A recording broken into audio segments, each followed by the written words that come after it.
अस्सलाम वालेकुम। आज किला यूसुफ किचन में मैं आप लोगों के साथ शेयर कर रही हूँ कद्दू का सालन बनाने का एक बहुत मज़ेदार और मुनफरिद तरीका, जो कि यकीनन आप लोगों के लिए नया होगा। आप वीडियो को पूरा देखें। अगर आपको वीडियो अच्छी लगे तो लाइक, सब्सक्राइब और शेयर कीजिएगा। तो चलिए देखें कि मैंने ये मज़ेदार सा सालन किस तरह बनाया है।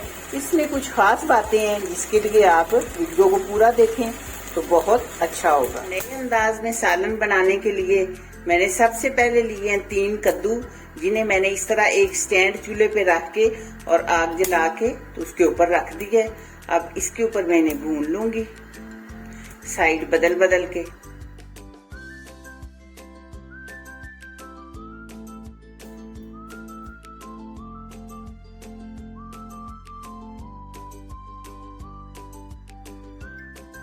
अब देखें मैंने साइड चेंज कर ली है। नीचे वाली साइड से थोड़े थोड़े हो गए थे, मैंने अब साइड चेंज की है। इसी तरह सब साइडों से मैंने पहले भून लूंगी।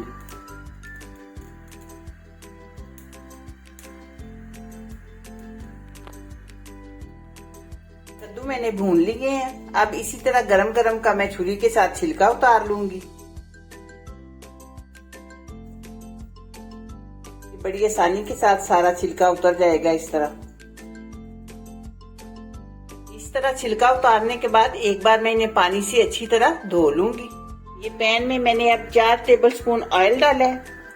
ऑयल गर्म होने पे इसमें 1 टेबलस्पून जीरा और 1 टीस्पून राई दाना डाल रही हूँ। इन्हें रोस्ट कर लेते हैं। हल्का सा रोस्ट करने के बाद अब मैंने ये एक मीडियम साइज का प्याज था जो मैंने बारीक स्लाइसेस में काटा हुआ है वो डाल लिया है। अब इसे लाइट ब्राउन सा कर लेंगे। प्याज का हल्का सा कलर चेंज हुआ है। अब ये 1 टेबलस्पून अदरक और लहसुन का पेस्ट, यानी दोनों 1-1 टेबलस्पून है।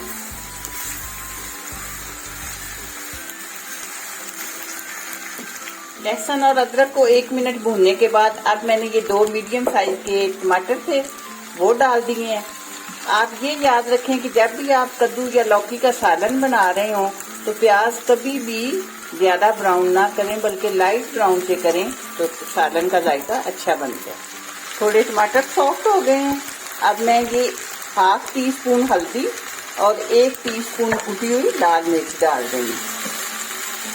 थोड़ा सा पानी डालेंगे ताकि हल्दी और मिर्चों का रंग जल ना जाए।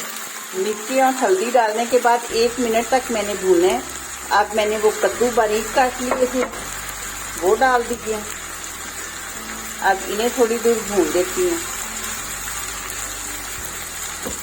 और अब मैं एक खास आपके साथ टिप शेयर करने लगी हूँ जो इस सालन को मजेदार और मुनफरिद बनाएगा। आप इसमें 1/2 कप दूध डालें।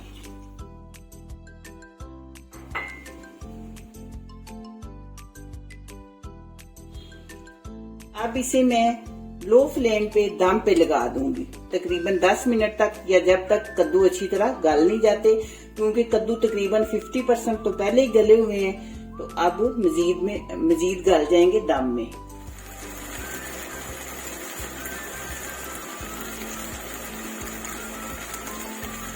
ऊपर अब मैंने ढक्कन लगा दिया है और ये लो फ्लेम पे आहिस्ता आहिस्ता पकती रहेगी। तकरीबन 10 मिनट तो जरूर ही मैं इसे दम पे रखूंगी। 5 मिनट के बाद मैं ये नमक डाल रही हूँ। 1/2 टीस्पून मैंने नमक डाला है। आप अपने टेस्ट के मुताबिक जितना खाते हैं उतना डालें। अभी मैं मजीद इसे थोड़ी देर दम पे लगाऊंगी, लेकिन दरमियान दरमियान में से चम्मच चलाते रहें ताकि दूध होते हैं ना तो फिर वो नीचे लगने का खदशा होता है। 10-12 मिनट के बाद अब कद्दू बिल्कुल गल चुके हैं। अब मैं फ्लेम ऑफ कर रही हूँ। सालन हो गया तैयार।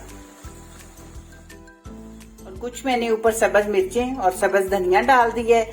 इसका ये ख्याल रखें कि इसमें कुछ ज्यादा मसाले डालने की जरूरत नहीं होती, क्योंकि इसमें कम मसाले हैं और ये मीठा मीठा सा सालन बने तो अच्छा लगता है। और दूध डालने की वजह से इसका जायका बहुत अच्छा हो जाता है। और पहले हम जो कद्दुओं को आग पे भूनते हैं उसका भी बहुत अच्छा फ्लेवर आता है। आपने मुझे जरूर बताना है कि आपको मेरी ये वीडियो कैसी लगी है। दुआओं में याद रखिएगा। मिलते हैं इंशाल्लाह बहुत जल्द एक नई और अच्छी वीडियो में। अल्लाह हाफिज।